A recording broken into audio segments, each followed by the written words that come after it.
நடுராத்திரி தெரியாத உறவுகள். ஒரு நாள் சோட்டு கிளியும் சிச்சு காக்காவும் அவங்க பிள்ளைங்களை கூட்டிக்கிட்டு பக்கத்து ஊருக்கு போனாங்க. ஆனா நடுராத்திரி ஆனதுனால அவங்களுக்கு அந்த ராத்திரி எங்க தங்குறதுன்னே தெரியல. ராத்திரி ஒரு 8 மணி இருக்கும். அது புது ஊரு. சோட்டு கிளி, பன்னு கிளி, சிச்சு காக்கா, சின்ன காக்கா என்ன பண்றதுன்னு தெரியாம நடுத்தெருவில் நின்னுக்கிட்டு இருந்தாங்க. பன்னு அழுதுகிட்டே, அம்மா எனக்கு காலெல்லாம் வலிக்குது, ரொம்ப பசிக்குது, எங்கேயாவது ஒரு நல்ல ஹோட்டலா பார்த்து சிக்கன் பிரியாணி ஆர்டர் பண்ணி கொடுமா, நான் சாப்பிட்டுக்கிறேம்மா. டேய் பன்னு, இது நம்ம ஊர் இல்லடா, இங்க ஹோட்டல் எங்க இருக்குன்னு கூட எனக்கு தெரியாது.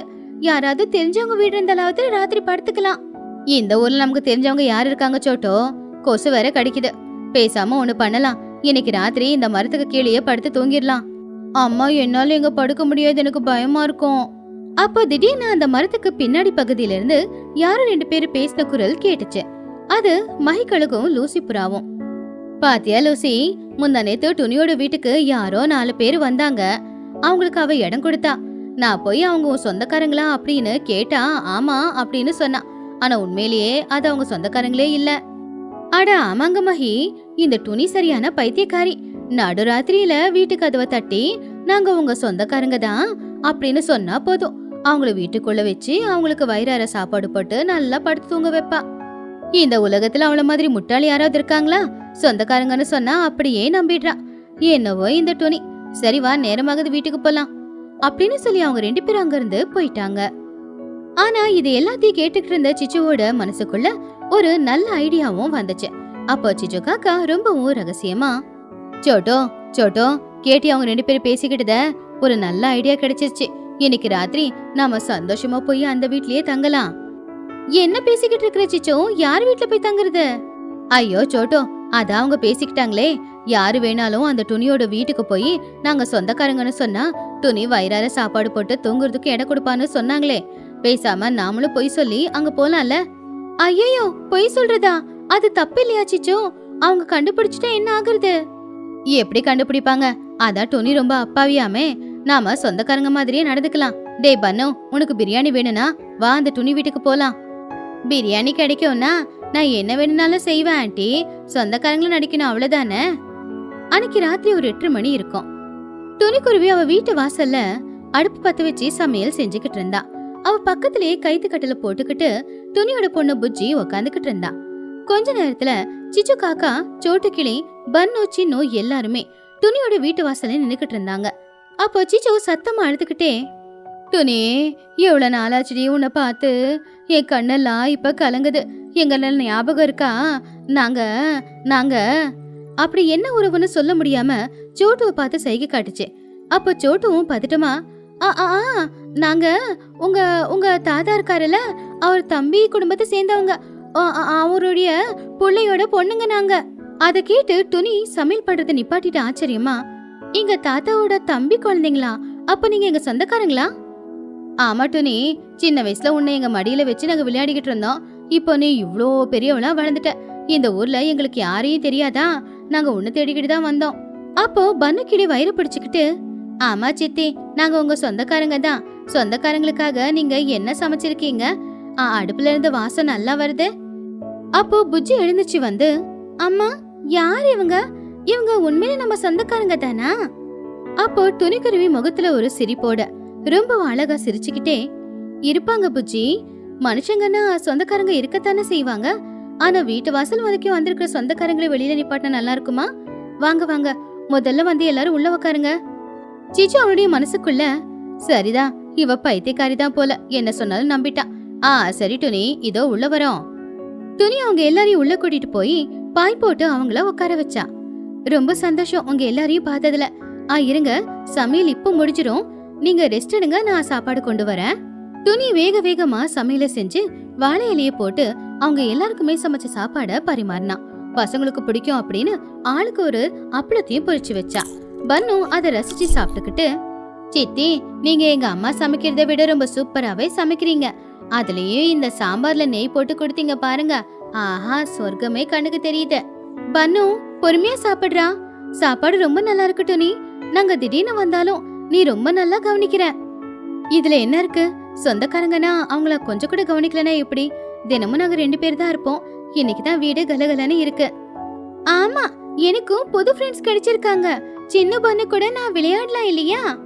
சாப்பிட்டு முடிச்சதுக்கு அப்புறமா துணி அவங்க படுக்கிறதுக்கு கட்டில கொடுத்தா. ஆனா அவங்க 2 பேரும் மட்டும் தரையில தான் படுத்துக்கிட்டாங்க. ஐயோ டோனி, நாங்க கட்டில படுக்கிறது நீ தரையில படுக்கிறது கொஞ்சம் கூட நல்லா இல்ல. இல்ல பரவாயில்ல, நீங்க உறவுகள், உங்களை நல்லா பாத்துக்கணும். எல்லாருமே தூங்குனாங்க. ஆனா சிச்சு சோட்டுவுக்கு மட்டும் அன்னைக்கு ராத்திரி தூக்கம் வரல. அடுத்த நாள் காலையில எல்லாரும் எழுந்திருக்கிறதுக்கு முன்னாடி துணி புஜ்ஜி 2 பேரும் வெளியில வந்து கோலம் போட்டுக்கிட்டு இருந்தாங்க.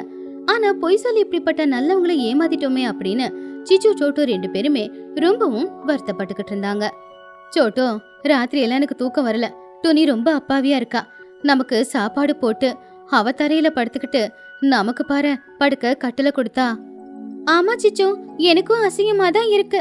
சாப்பிடுறதுக்கும் தங்க இடம் வேணும்னு சொல்லி இவ்வளவு நல்ல பறவைங்களை ஏமாத்துறது ரொம்ப தப்பு. நாம ரொம்ப சுயநலக்காரங்க. ஆனா துணி ரொம்ப நல்லவ. இந்த குற்ற உணர்ச்சியோட என்னால இங்கிருந்து போக முடியாது. வா, அவ அடிச்சாலும் பரவாயில்ல, நாம யாருன்னு உண்மையை சொல்லிடலாம். 2 பேருமே முடிவெடுத்து வெளியில கோலம் போட்டுக்கிட்டு இருந்த துணி பக்கத்துல போனாங்க. 2 பேரும் வெக்கப்பட்டு தலை குனிஞ்சிருந்தாங்க. துணி, உன்கிட்ட ஒரு முக்கியமான விஷயம் சொல்றதுக்காக வந்தோம். சொல்லுங்க. ராத்திரி நல்லா தூங்குனீங்களா? காலையில டிஃபனுக்கு என்ன செய்ய? அப்ப சிச்சு கண்ணுல கண்ணீரோட, துணி, டிஃபனுக்கு எங்களுக்கு எதுவும் வேண்டாம். நாங்க ஒரு உண்மையை சொல்லதான் வந்திருக்கோம். நாங்க உங்க சொந்தக்காரங்களே இல்ல. நாங்க பக்கத்து ஊருக்காரங்க. வேற ஊருக்கு போய்கிட்டு இருக்கும்போது ராத்திரி இருட்டிடுச்சு.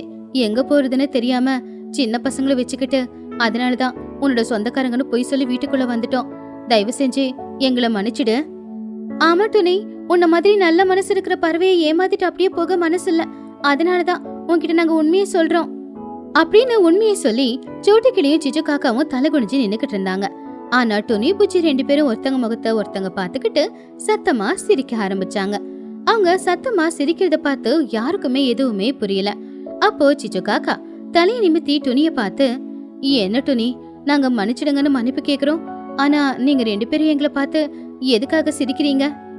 அப்போ துணிக்குருவி சிரிப்பு நிப்பாட்டிட்டு அமைதியா, சிச்சு, நீங்க எங்க சொந்தக்காரங்க இல்ல அப்படிங்கறது நீங்க வந்த நொடியிலேயே எனக்கு தெரியும். எப்படின்னு கேக்குறீங்களா? எங்க தாத்தாவுக்கு தம்பி இல்லைங்கிறது எனக்கு நல்லா தெரியுமே. சோட்டு அதை கேட்டு, என்னது, நாங்க சொந்தக்காரங்க இல்லைன்னு முன்னாடியே தெரியுமா? அப்புறம் ஏன் எங்களை திட்டி வரட்டாமா எங்களை நல்லபடியா கவனிச்சுக்கிட்ட? அப்பதான் துணியோட கண்ணுல ஒரு கவலை தெரிஞ்சது. அவ கண்ணுல ஓரமா கண்ணீரும் வந்துச்சு.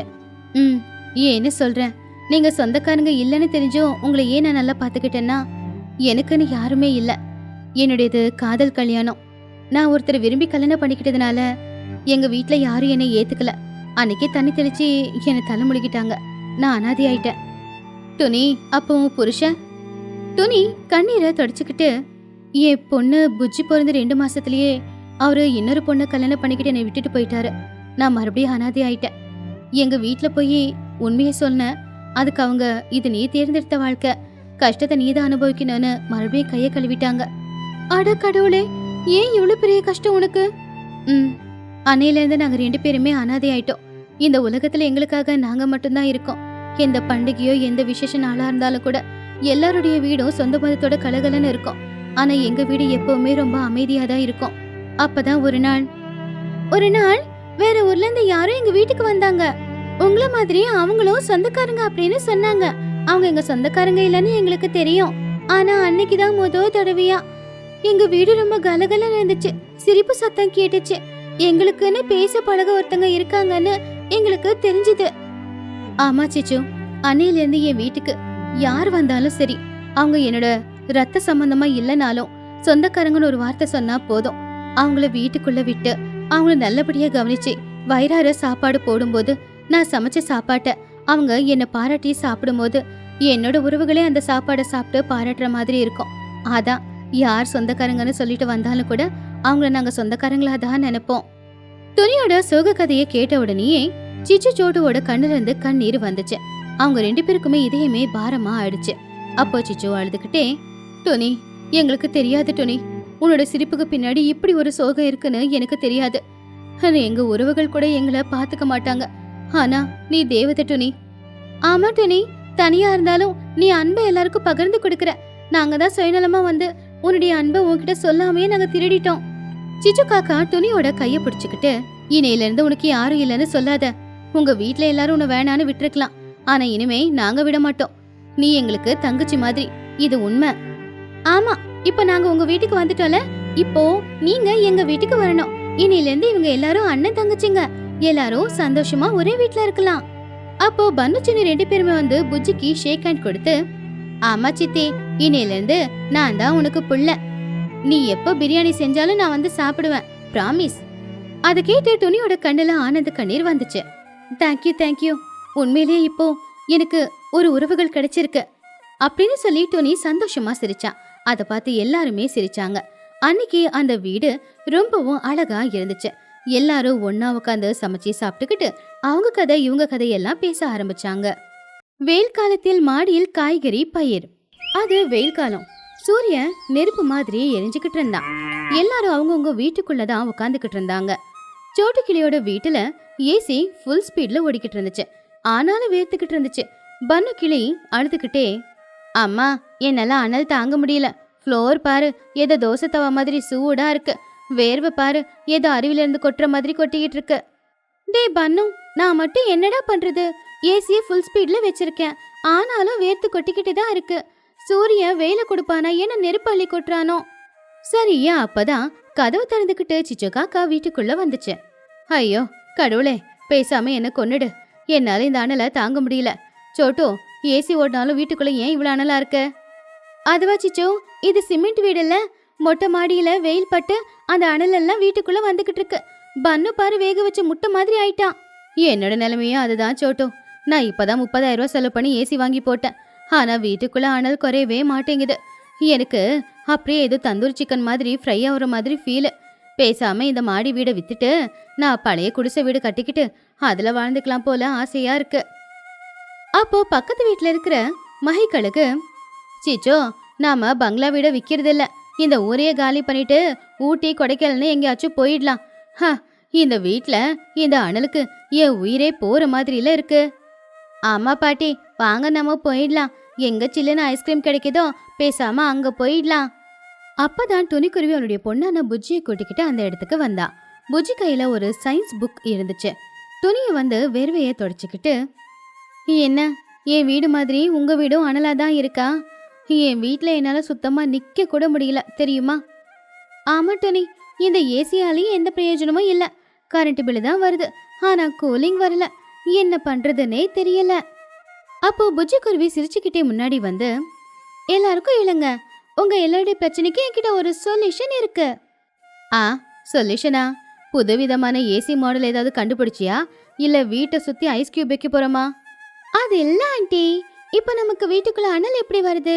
சூரியனோட வெயில் மேல இருக்கிற மாடியில பட்டு அந்த மாடியோட அனல் தானே நம்ம வீட்டுக்குள்ள வருது. அப்போ வெயிலால மாடி சூடாகாம நம்ம பாத்துக்கிட்டாலே போதுமே. ஆனா அது எப்படி நடக்கும் புஜ்ஜி? மாடியில யாராவது கொடை பிடிக்க முடியுமா? அதுக்கு எதுக்கு பாட்டி கொடை? நாம பேசாம மாடி தோட்டத்தை வளர்க்கலாம் இல்லையா? அதை எல்லாரும் கேட்டு ஷாக் ஆனாங்க. பன்னு ரொம்பவும் ஆச்சரியப்பட்டான். மொட்டை மாடியில காய்கறியா? என்ன ஐடியா புஜ்ஜி இது? வேல் தாங்க முடியாம நாமளே கஷ்டப்படுறோம், செடி வாடி போயிடாதா? அதெல்லாம் ஒன்னும் ஆகாது ஆண்டி, என் பேச்சு கேளுங்க. முதல்ல மாடியில நம்ம ஒரு பிளாஸ்டிக் கவர் போடணும். அதுக்கு மேல மண்ணை கொட்டணும். அந்த மண்ணுல நாம காய்கறி விதைகளை தூவணும். தினமும் காலையில சாயந்தரம் 2 நேரமும் அந்த மண்ணுக்கு தண்ணி ஊத்தணும். அப்படி பண்ண என்ன ஆகும்? மொட்டை மாடி எல்லாமே சேரா ஆயிடும். என் வீடே வீணா போயிடும். மொட்டை மாடி வீணாகாது, ஏன்னா நம்ம பிளாஸ்டிக் கவர் போட்டுதான் அது மேல மண்ணை போடுறோம். அதுக்கு மேலதான் நம்ம தண்ணியை தெளிக்கிறோம். இப்போ விதை போடுறதுனால செடி முளைக்கும். செடி முளைச்சதுன்னா அந்த செடி சூரியனோட வெயில் எல்லாத்தையுமே அது உணவா எடுத்துக்கும். ஸோ வெயில் நேரா சிமெண்ட் தரையில படாது, கீழே மண் இருக்கும், மண்ணும் ஈரமா இருக்கும். அதனால அந்த அனலும் வீட்டுக்குள்ள வராது. அப்போ நம்ம வீடு நேச்சுரல் ஏசி மாதிரி இருக்கும். கரண்ட் பில் அவசியமும் இல்லை, நாம வேர்க்குதுன்னு கஷ்டப்பட வேண்டிய அவசியமும் இல்லை. Natural cooling effect. இந்த ஐடியா உண்மையிலே ரொம்ப சூப்பரான ஐடியா. அந்த ஐடியா பனுவுக்கு ரொம்ப பிடிச்சு போச்சு. வாவ் புஜ்ஜி, உன்னை நான் ஏதோ சாதாரணமா நினைச்சேன், ஆனா கிளாஸ்ல நீ தானே ஃபர்ஸ்ட். அதுலயும் சயின்ஸ்னா உனக்கு ரொம்ப பிடிக்கும். அது ஏன் பிடிக்குதுன்றது இப்பதான் எனக்கு தெரியுது. நீ சொன்ன மாதிரியே மொட்டை மாடியில காய்கறி வளர்த்தோம்னா கூலிங்காவும் இருக்கும், நமக்கு சாப்பிட காய்கறியும் கிடைக்கும்ல. எனக்கு என்னமோ இந்த ஐடியால ஒரு லாஜிக் இருக்கிற மாதிரி தெரியுது. அப்படியே பண்ணிடலாம். ஆனா எனக்கு இது விருப்பம் இல்லை. 100 கிலோ மண்ணை கொண்டு போய் மொட்டை மாடியில போட்டா மொட்டை மாடி எல்லாம் வீணாயிடுன்னு பயமா இருக்கு. சிச்சு, மாசம் மாசம் கரண்ட் பில்லு 10,000 கட்டுறதுக்கு பதிலா இந்த ஐடியாவை ஃபாலோ பண்ணா கரண்ட் பில்லாவது மிச்சமாகும். அடுத்த நாள் காலையில 6 மணி பறவைங்க எல்லாரும் காட்டுக்கு போய் பையில மண்ணு உரம் எல்லாத்தையுமே கொண்டு வந்தாங்க. சிச்சு காக்கா கொஞ்சம் மண்ணை சுமந்துக்கிட்டு ரொம்பவும் சோர்வா, ஐயோ என் கழுத்தெல்லாம் வலிக்குது, நானே ரிச்சு பறவை, நான் எதுக்கு இந்த மண்ணை தூக்குறேன்னு எனக்கே தெரியல, இந்த மண்ணெல்லாம் என் முகத்துல விழுது. ஆண்டி, கஷ்டப்படாம எந்த பலனும் கிடைக்காது, நீங்க அந்த மண்ணை கொண்டு போய் மொட்டை மாடியில கொட்டுங்க, நான் பீட்சா விதை அப்புறம் சிக்கன் 65 விதை இது எல்லாத்தையும் கொண்டு வந்து போடுறேன். டேய் பன்னு, பீஸாவுக்கும் சிக்கன் ஃப்ரைக்கும் செடி இருக்காது, அதை நம்ம சமைக்கணும். சே, அப்ப பேசாம உருளைக்கிழங்காவது வளர்க்கலாமா, பிரெஞ்சு ஃப்ரையாவது சாப்பிடலாம்ல. எல்லாருமே அவங்க வீட்டு மாடியில பிளாஸ்டிக் ஷீட்டை போட்டாங்க, அதுக்கு மேல மண்ணை கொட்டினாங்க. குச்சிக்குருவி எல்லாருக்கும் காய்கறி விதைகளை கொடுத்தா. தக்காளி, கத்திரிக்காய், பச்சை மிளகா, பீர்க்கங்காய், வெண்டைக்காய் அப்புறம் நிறைய கீரை விதைகளை எல்லாரும் தூவுனாங்க. தினமும் காலையில சாயந்தரம் மாடிக்கு போய் அந்த மண்ணுக்கு தண்ணிய ஊத்திக்கிட்டு இருந்தாங்க. எல்லாரும் மறக்காம தண்ணிய ஊத்துங்க, அப்பதான் விதை முளைச்சு வரும். இப்படியே ஒரு மாசம் போச்சு. இப்போ மே மாசம். இந்த மாசம் வெயில் ரொம்ப கொடூரமா இருக்கும். கொடூரமா வெயில் இருக்க வேண்டிய இந்த நேரத்துல பறவைங்களோட ஊரு அப்படியே தலைகீழா இருந்துச்சு. சிச்சு காக்கா, மகிக்கழுகு 2 பேருமே துணியோட வீட்டுக்கு வந்தாங்க. அவங்க வீட்டுக்குள்ள கால் எடுத்து வச்சாங்களோ இல்லையோ ஆச்சரியப்பட்டாங்க. அட என்ன துணி, உன்னோட வீடு இவ்வளவு சில்லுன்னு இருக்கு, நாங்க ஏசி போட்டிருந்தாலும் இவ்வளவு சில்லுன்னு இல்ல, உன் வீட்டுல வெறும் ஃபேன் மட்டும் தான் ஓடுது, வெளியில அப்படி வெயில் அடிச்சாலும் உள்ள எப்படி கூலிங்கா இருக்கு. அப்போ துணிக்குருவி சிரிச்சுக்கிட்டே ஃபேனை காட்டி, எங்க வீட்டுல ஏசி இல்ல சிச்சு, ஏசி நான் வாங்கவும் இல்ல, இப்ப சில்லுன்னு காத்து கொடுக்கறது இந்த ஃபேனு தான். புஜ்ஜி கொடுத்த ஐடியா நல்லா ஒர்க் அவுட் ஆயிருக்கு, மேல செடி முளைச்சிருக்கு, அதனால வீட்டுக்குள்ள நல்லா அனல் இல்லாம சில்லுன்னு குளு குளுன்னு இருக்கு. உண்மைதான் துணி, என் வீடும் அப்படிதான் இருக்கு, நான் ஏசியை ஸ்விட்ச் ஆன் பண்றதே கிடையாது, வீடு ஆல்ரெடி ஏசிக்குள்ள இருக்கிற மாதிரி தான் இருக்கு. புஜ்ஜி கொடுத்த ஐடியா உண்மையிலேயே நல்லா தான் வேலை செய்யுது. அப்போ சோட்டு கிளி அங்க வந்து, ஆமா, என் கரண்ட் பில்லு கூட பாதிக்கும் கீழே குறைஞ்சு போச்சு, என்னோட வீடு 5 ஸ்டார் ஹோட்டல் மாதிரி நல்ல குளுகுளுன்னு இருக்கு. அதெல்லாம் இருக்கட்டும், மாடியில போய் யாராவது பாத்தீங்களா? பன்னு கையில ஒரு சிகப்பா இருக்கிற தக்காளி பழத்தை சாப்பிட்டுக்கிட்டே உள்ள வந்தான். ஆமா, நான் இன்னைக்கு மொட்டை மாடிக்கு போய் பார்த்தேன், எவ்வளவு ஆச்சரியமா இருந்துச்சு தெரியுமா?